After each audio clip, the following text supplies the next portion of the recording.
অনেকের প্রশ্ন ছিল কোন টেস্ট সিরিজটা কেমন।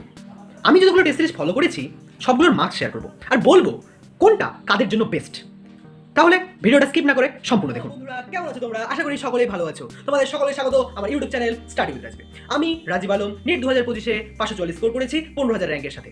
আমি আমার নিট প্রিপারেশন জার্নিতে অনেকগুলো টেস্ট সিরিজ ট্রাই করেছি, তো আমি এই সব কিছু নিয়ে আমার ওপিনিয়ন শেয়ার করব। টেস্ট সিরিজ হলো আয়নার মতো, এটা তোমার রিয়েলিটি চেক দেয় তোমার প্রিপারেশন লেভেল কতটা আছে, তোমাকে আরও বেশি করতে হবে কি বা কোথায় তোমার খামতি আছে সেটা তোমাকে টেস্ট সিরিজ তোমার চোখে আঙুল দিয়ে ধরিয়ে দেবে। মানে তুমি ধরো লেকচার্স করলে, নোটস করলে, ডিপিপি, পিওয়াইকিউ, রিভিশন, এরপরেও তোমার কোথাও খামতি আছে কিনা সেটা যে তোমাকে চোখে আঙুল দিয়ে দেখাবে সেটাই হচ্ছে টেস্ট সিরিজ। এবার টেস্ট সিরিজ দুই ধরনের হয়, একটা পার্ট টেস্ট আর একটা হচ্ছে ফুল সিলেবাস টেস্ট। তো পার্ট টেস্ট হচ্ছে ইয়ার লং চলছে, গোটা বছর এই যে কয়েকটা চ্যাপ্টার করে তোমার পড়া হবে আর তারপরে টেস্ট হবে, আবার কয়েকটা চ্যাপ্টার তারপর টেস্ট, এটা হচ্ছে তোমার পার্ট টেস্ট, এটা পুরো বছর চলবে। আর ফুল টেস্ট মানে তোমার সব পুরো ফুল সিলেবাস কমপ্লিট হয়ে গেছে, এটা এই জানুয়ারি ফেব্রুয়ারি বা তারপরে তখন শুরু হয় একদম পুরো সিলেবাসের উপর।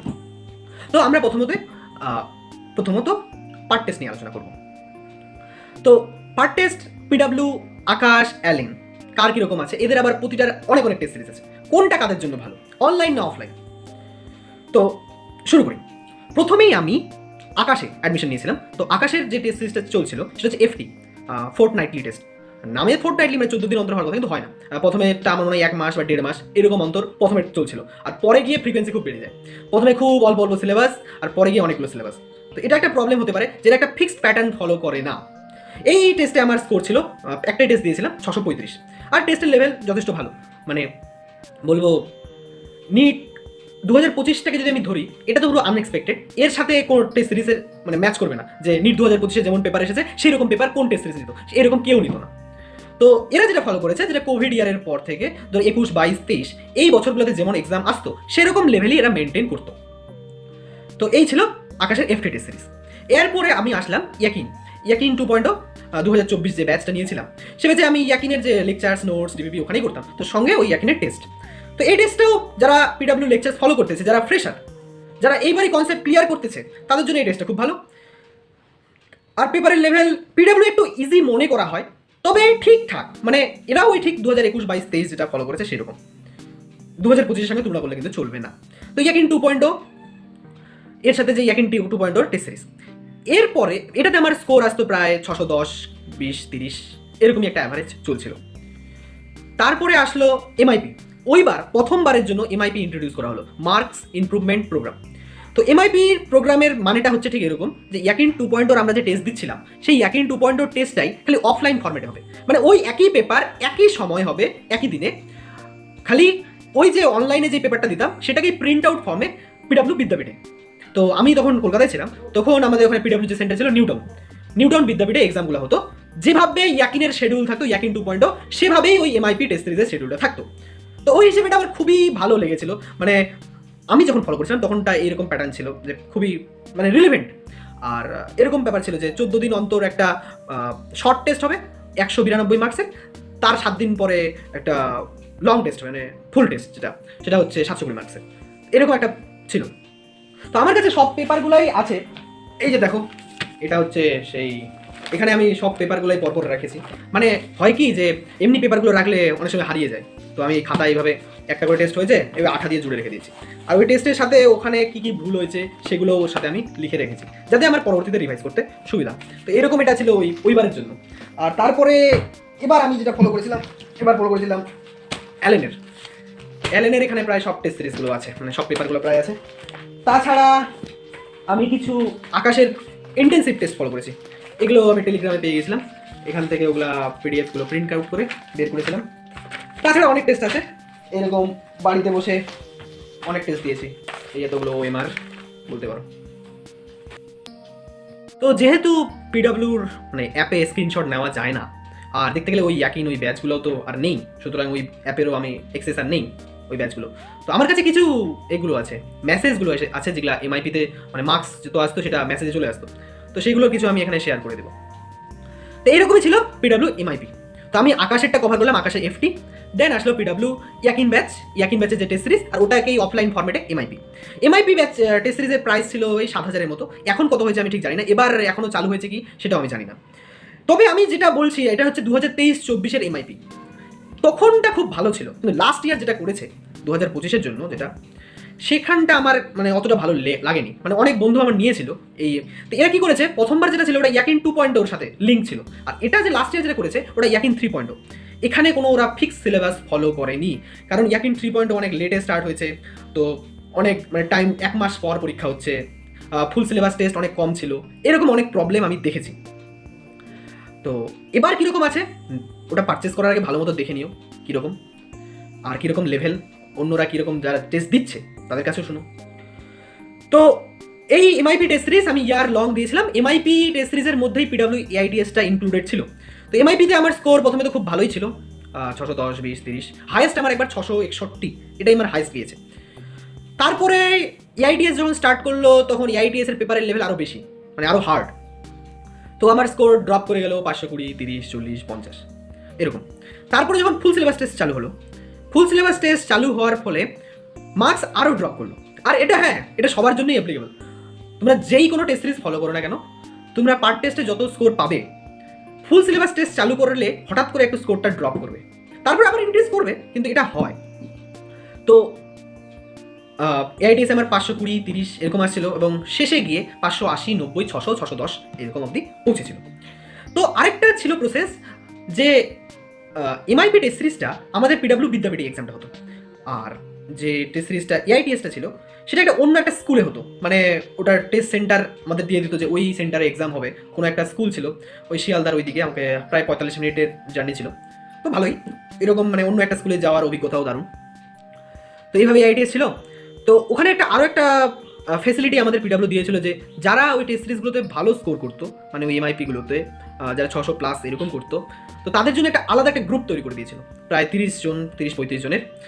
ওটা কিউমিউলেটিভ টেস্ট বলে, ওটা বিদ্যাপীঠে যে এক্সামগুলো হয় লাস্ট মান্থে, সেই প্রায় 30 দিনে 30টা টেস্ট, এইরকম টেস্টের অফার আমাদের দিয়েছিল। আমিও দিয়েছিলাম, মানে প্রতিদিন হয়তো যাইনি, 1 দিন 2 দিন অন্তর বা প্রায় প্রতিদিন এরকম কিছু। তো ওই কিউমিউলেটিভ টেস্টটাও খুব ভালো ছিল, মানে পিডব্লিউ বিদ্যাপীঠের সব স্টুডেন্ট আর আমরা, এখানে কিউমিউলেটিভ টেস্ট, মক টেস্ট আরও অনেক কিছু এর আন্ডারে ছিল। তো আমার ওই ফাইনাল স্কোর ওই 610 এরকম অবধি পৌঁছেছিল। লাস্ট এখানে আবার পিডব্লিউতে আরেকটা এক্সাম হয় যে নিট রেপ্লিকা, নিটের আগের 3 দিনে 3টা রেপ্লিকা টেস্ট হয়, মানে এটা বলতে চাই যে এই 3টা রেপ্লিকায় যা তুমি পাবে তার এভারেজ মার্কস হচ্ছে নিটে পাবে। তো সেগুলো অনেক দূরের কথা, আমরা প্রথমে ইয়ার লংটার কথা বলবো, ওটা তো খুব শেষে গিয়ে পৌঁছে গেল। তাহলে এই পিডব্লিউ এমআইপি টেস্ট সিরিজটা কাদের জন্য ভালো? যারা নতুন, যারা এইবারই প্রথমবারের জন্য তাদের কনসেপ্ট ক্লিয়ার করতেছে, প্রথমবারের জন্য লেকচার নোটস এগুলো করতেছে, তার মানে যারা ইয়াকিন 2.0 ব্যাচকে ফলো করতেছে, তারা ইয়াকিন 2.0 ব্যাচের অনলাইন টেস্ট দিচ্ছে। এবার এটাকে যদি তুমি অফলাইনে দিতে চাও তখন তুমি এমআইপি টেস্টটা নিতে পারো। এখনও মনে হয় এবছর এমআইপি টেস্ট এখনও আসেনি, যদি আসে তুমি চেক করে নিও যে কীরকম ফিচার্স আছে। এবার আমার এই নেক্সট ইয়ার যেটা 2024-25, এই বছর আমি LNDLB টেস্ট সিরিজ জয়েন করেছি, LNDLB লিডার টেস্ট সিরিজ। এই টেস্ট সিরিজটা কাদের জন্য ভালো? এটা হচ্ছে যারা ড্রপার, যাদের কনসেপ্ট অলরেডি ক্লিয়ার আছে, যাদের শুধু রিভিশন করতে হবে বা কিছু কিছু উইক পোর্শন আছে, তাদের জন্য LNDLB এই লিডার টেস্ট সিরিজটা খুব ভালো। এখানে এরা কি করে, ক্লাস 11 এবং ক্লাস 12-এর সিলেবাস মিক্স করে দেয়, মানে ফিজিক্সের ধরো 2টো চ্যাপ্টার ক্লাস 11 থেকে দিল, 2টো চ্যাপ্টার ক্লাস 12 থেকে দিল, একসঙ্গে 11-12 চলে। এই জন্য পুরো সিলেবাসের উপর একটা কমান্ড থাকে, যে এরকম না যে 11 চলছে তো চলছে, আমি 12-এর দিকগুলো ভুলে গেলাম, আবার যখন 12 শুরু হলো তখন 11-এরগুলো ভুলে গেলাম, এর জন্য একসঙ্গে চলছে। তারপরে একটা ভালো ব্যাপার হচ্ছে যে এরা এরকম টেস্ট হয়, ধরো টেস্ট 1, 2, 3, দেন এটা রিভিউ টেস্ট, মানে প্রথমের যে 3টা টেস্ট হলো সেই সিলেবাসটার উপরই আরেকবার তোমাকে সুযোগ দেওয়া হচ্ছে যে যেগুলো আগে ভুল করেছিলে সেটা আবার সংশোধন করে নাও। প্রতি 14 দিন অন্তর হয়, এদের সিলেবাস ফিক্সড, এদের ডেট টাইম ফিক্স, এ কোনো চেঞ্জ হবে না, আর সিলেবাসেও কোনো নড়চড় নেই, এই জন্য আমার এটাকে খুব ভালো লাগে। দ্বিতীয়ত এর টাফনেস একটু বেশি, মানে সাধারণ এই পিডব্লিউ আকাশের থেকে এলএনের টাফনেস খুব বেশি, মানে প্রতিবারই এক্সাম দিয়ে এসে আমার মনে এলএনকে গালি দেওয়ার ইচ্ছা করতো যে এত বাজে টেস্ট কেন, এত হার্ড টেস্ট তো কখনোই আসবে না, এরকম পেপার কি হয় নাকি?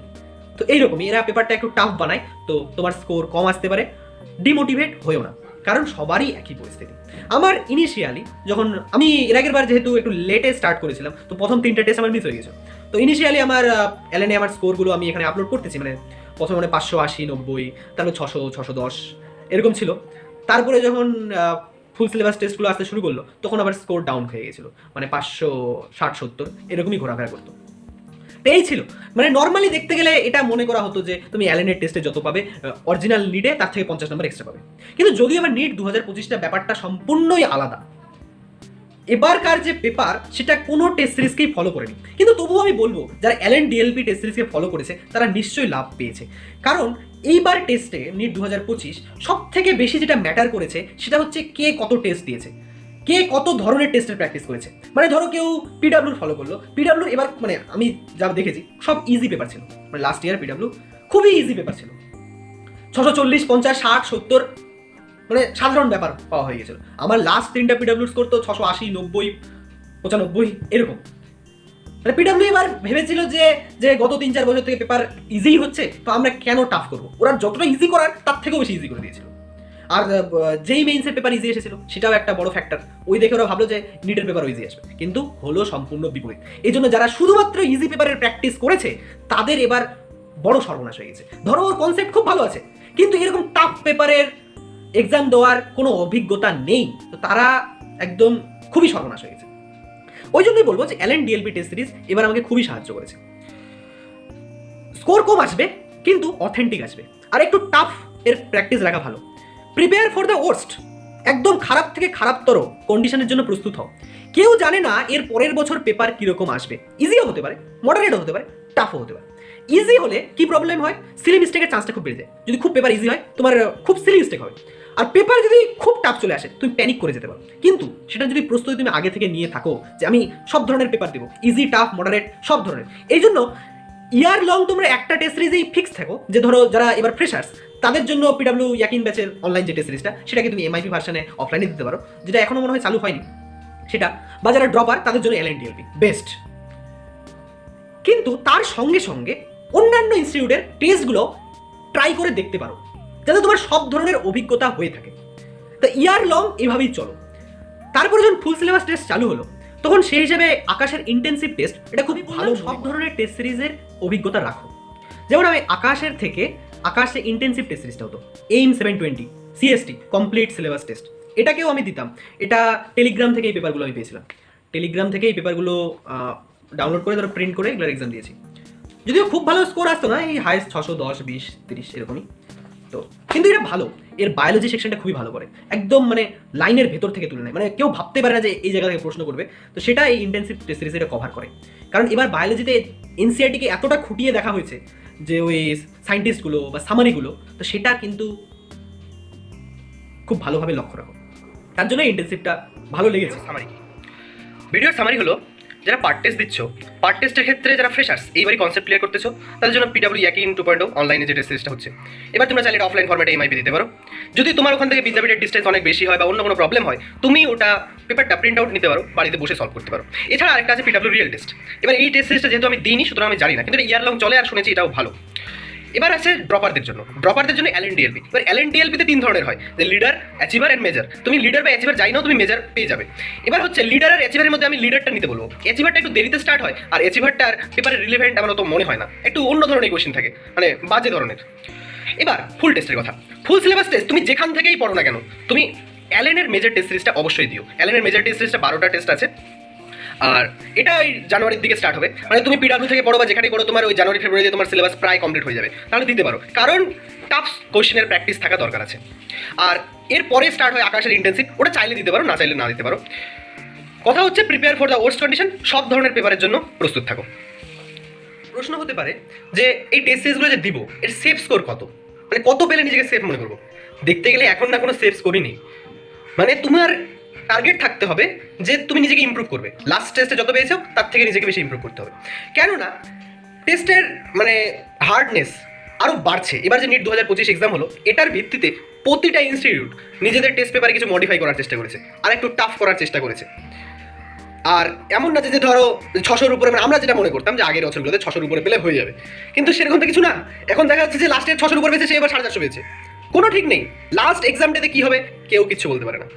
এই জন্য খুব বেশি স্কোর পেয়ে গেলে যে ইগোতে নিয়ে নেবে আমি দারুণ, বা খুব কম পেয়ে গেলে যে ডিমোটিভেট হয়ে যাবে, এরকম কোনো মানে নেই। তোমার টার্গেট থাকবে যে তোমাকে সবসময় ইমপ্রুভ করতে হবে। আর ভালো মার্কস আসলে একটু ভালো লাগে, পড়তেও ভালো লাগে, কিন্তু এর থেকে বেশি কিছু ভেবো না যে আমি খুব ইগোইস্টিক, আমি দারুণ, এরকম কিছু না, বুঝলে? প্রশ্ন হলো যে এই টেস্ট দেওয়ার উদ্দেশ্যটা কি? শুধুমাত্র আমি টেস্ট দিয়ে আসলাম, এত স্কোর পেলাম আর টেস্ট পেপার ছুড়ে দিলাম, এটাই কি? আসলে এটা নয়। তোমার যদি টেস্ট দেওয়া যদি 10% হয়, তাহলে টেস্টের ঠিক মতো অ্যানালাইসিস আর সেটার ইমপ্রুভমেন্ট, মানে যেগুলো ভুল হলো সেটা যেন আর আগামীতে না হয়, সেটা লক্ষ্য রাখা। তো ভিডিওটা এমনি বেশি লম্বা হয়ে গেছে, তো টেস্ট অ্যাটেম্পটিং স্ট্র্যাটেজি আর টেস্টের ঠিক মতো অ্যানালাইসিস, এটার উপর আগামীতে ভিডিও আসবে। আশা করি সব বিষয় কমপ্লিট করার চেষ্টা করেছি। এছাড়াও যদি কোনো তোমাদের ডাউট থাকে, তোমরা কমেন্টে জিজ্ঞাসা করতে পারো, আমি সেগুলোর উত্তর দেবো। যদি ভিডিওটা ভালো লাগে তাহলে একটা লাইক, কমেন্ট, সাবস্ক্রাইব করে দিও আর শেয়ার করে দিও তোমার ওই বন্ধুটার কাছে যে টেস্ট সিরিজ নিয়ে চিন্তায় আছে। তাহলে ভালো থাকো, ধন্যবাদ।